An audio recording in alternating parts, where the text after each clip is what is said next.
सभी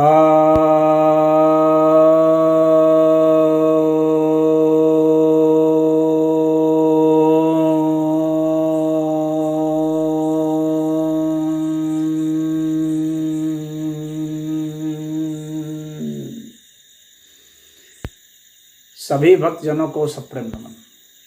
भक्तों, आज मैं आपके समक्ष श्रीमद् भगवद गीता के 15वें अध्याय के 8वें श्लोक पर प्रवचन सुनाने जा रहा हूँ। यह श्री भगवान वाच है, अर्थात श्री भगवान कहते हैं, शरीरम यदा आपनोति यच्चापि उत्क्रामतीश्वरः गृत्वा एतानि संयाति वायुर्गन्धानेवास्यात्। अर्थात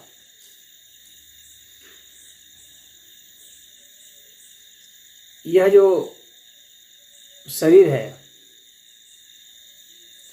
यह उस तरह से प्राप्त होता है जब यह इसका जो स्वामी है वह जब इसका उत्क्रमण कर देता है, यानी जब इसको छोड़ देता है, तब फिर यह शरीर उसी तरह से प्राप्त करता है जिस तरह से जो गंध है उसको हवा ले जाती है उड़ा करके अपने साथ।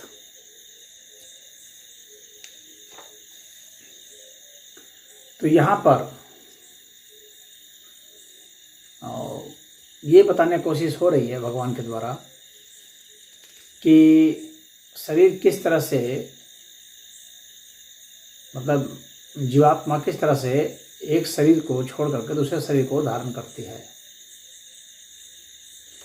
जीवात्मा जो इस शरीर का मालिक है, यहाँ ईश्वर जो पद आया है वह जीवात्मा के ऐश्वर्य को बतलाने के लिए, उसके प्रभुत्व, उसके स्वामित्व को बतलाने के लिए आया। और ये कह रहे हैं कि उसका उत्क्रमण होता है, यानी वह जो है इस शरीर का त्याग कर देती है। कौन? जीवात्मा का इस शरीर को छोड़ देना होता है और फिर से पुनः दूसरे शरीर को ग्रहण करना होता है, प्राप्त करना होता है। तो ऐसा क्यों होता है? क्योंकि वह अभी मुक्त अवस्था को नहीं है प्राप्त। तो जो मुक्त अवस्था को प्राप्त नहीं है तो उसको फिर दूसरा शरीर धारण करना पड़ता है अपने कर्मों के अनुसार। और वह इस तरह से कैसे हो पाता है? तो कह रहे हैं कि जिस तरह से वायु जो है गंध को लिवा जाती है, तो वायु जो गंध को लिवा जाती है वहाँ से, जिस स्थान पर वो गंध है वहाँ से किसी अन्य जगह को लिवा जाती है, जो ग्रहण कर दिया जाता है। तो वायु के द्वारा जो ग्रहण कर लिया जाता है उस गंध को और लिवा जाया जाता है कहीं और। तो यह यहाँ पर एक रासायनिक प्रक्रिया होती है जिसके जरिए गंध जो है वो वायु के साथ संपर्क में आ जाती है। यानी वायु के जो अणु हैं वे गंध के जो अणु हैं उसके साथ संबंध बना लेते हैं और उसे लिवा जाते हैं। गंध जो है वह पृथ्वी तत्व का गुण माना जाता है और वायु जो है और सूक्ष्म है। तो वायु तत्व जो सूक्ष्म है वह इस स्थूल के साथ, यानी जो गंध है उसको लेकर के वायु चली जाती है। उसी तरह से जो जीवात्मा है वह सूक्ष्म है और हमारा जो शरीर है वह स्थूल है। तो वह जो है जीवात्मा, वह इस शरीर के प्रतिनिधित्व को, यानी इसके गंध को, इसके सार को, इसके निचोड़ को, जिस तरह पृथ्वी का निचोड़ यहाँ पर गंध माना गया है, उसी तरह से इस शरीर का जो निचोड़ है उसको जीवात्मा उड़ा के ले जाती है अपने साथ। और कहाँ तक ले जाती है? जहाँ तक कि उसको शरीर न मिल जाए। तो फिर यह जो वायु भी जब गंध ले जाती है तो फिर कहीं ना कहीं से आखिर फिर दूसरे के साथ रिएक्शन करके उस गंध का त्याग हो ही जाता है। वो उस गंध को, उस गंध के जो अणु हैं उसको कोई दूसरा ना कोई मिल ही जाता है जिसके साथ वो रिएक्शन कर जाता है। तो उसी तरह से जीवात्मा को भी अपने कर्मों के अनुसार, अपने कर्मों का प्रतिनिधित्व करते हुए, अपने विचारों का प्रतिनिधित्व करते हुए, अपनी भावनाओं का प्रतिनिधित्व करते हुए, अपने शरीर का प्रतिनिधित्व करते हुए, इन सब का प्रतिनिधित्व करते हुए जीवात्मा की गति हो जाती है। क्योंकि जो जीवात्मा है वह काफ़ी सूक्ष्मता में, यह ऊर्जा से भी सूक्ष्म है, परंतु इसने पदार्थ को ग्रहण किया है, ऊर्जा से भी सूक्ष्म स्तर पर ग्रहण किया है। तो इसके मर जाने पर भी, यानी जब देहात्मक का जब वह अंत हो जाता है तो उस समय जीवात्मा वहाँ मौजूद है, उसका जो भौतिक शरीर है टूट गया है, पदार्थ शरीर टूट गया है, लेकिन ऊर्जा शरीर नहीं टूट पाया है। क्योंकि अधिक जो भी मरते हैं या तो उन्हें हम जला देते हैं या गाड़ देते हैं या बहा देते हैं या विद्युत से झटका दे करके उसको ख़त्म कर देते हैं, तो उसका जो है भौतिक शरीर ही टूटता है और भौतिक शरीर टूट करके ऊर्जा में शरीर में आ जाता है। ऊर्जा में शरीर को हम नहीं तोड़ पाते हैं, क्योंकि ऊर्जा से हम अधिकतर से अधिकतम इतना ही कर सकते हैं कि ऊर्जा के स्तर तक शरीर की स्थिति को पहुंचा सकते हैं। लेकिन यह जो शरीर है, इसमें 7 शरीर होते हैं, इसमें मनो आत्मा भी है, प्राण आत्मा भी है, देह आत्मा भी है, अंतरात्मा भी है, सूक्ष्म आत्मा है और दिव्य आत्मा है और उसका ब्रह्म आत्मा है।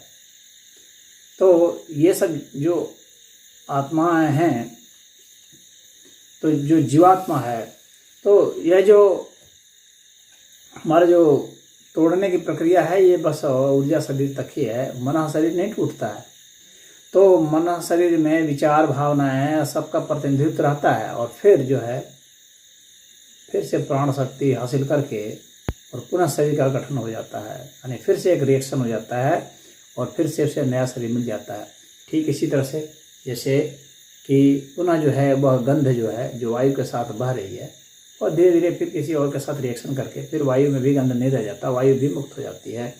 इस तरह से ये आदान प्रदान होता रहता है, चलता रहता है, ये रिएक्शन होता रहता है। क्यों? क्योंकि उसके साथ जीवात्मा ने संयोग बनाया था। तो इस पृथ्वी तत्व के साथ, यहाँ पर पदार्थ के साथ, ऊर्जा के साथ जो संयोग बना दिया जाता है, उसके कारण ही बंधन होता है, उसके कारण ही उसे बार बार जन्मना और मरना पड़ता है। तो यदि वह इसके साथ अपना संबंध नहीं बनाए, बंधन से मुक्त हो जाए, संबंध नहीं बनाए कहने का तात्पर्य मेरा यहाँ पर यह है कि यदि आसक्ति न रहे उसे, यदि वह समझे कि यह जो तत्व है, यह तत्व भी ईश्वरी तत्व ही है, ये पृथ्वी, जल, अग्नि, वायु सब ईश्वरी तत्व है। ये जो हमारे इंद्रियां हैं, 10 इंद्रियां मन सहित, वह सब जो है सब ईश्वर तत्व ही है। तो फिर आसक्ति नाम की कोई चीज़ नहीं रह जाती है, फिर स्वामित्व हासिल करने की कोई बात नहीं रहती है कि मैं इसका स्वामी हूँ, ऐसा फील करना, ऐसा सोचना और उसको इकट्ठा करना, उसको भोग करने की कोशिश करना और उसके छूट जाने से तड़पने लगना, इस तरह की जो बातें होती हैं वह नहीं होंगी। तो यहाँ पर यही कहा गया है कि उसका जो आशय है यहाँ पर यही है कि आप चेतन तत्व में, शुद्ध आत्म तत्व में अपने को पाएंगे, तभी जब मैं और मेरापन का जो बोध है पदार्थ के प्रति, अपने इस शरीर के प्रति, अपने इंद्रियों के प्रति, अपने मन बुद्धि के प्रति, ये सब जो है जब समाप्त हो जाए, मैं और मेरापन का भाव, ये समझें कि सब ये ईश्वर तत्व ही है, तब फिर जो है आपका पूर्ण समर्पण हो जाता है और आप आसक्ति से मुक्त हो जाते हैं, अनासक्त हो जाते हैं। और अनासक्त योगी ही शुद्ध भक्त होता है, अनन्य भक्त होता है, उस पर ही ईश्वर की कृपा बरसती है और वह मुक्त होता है।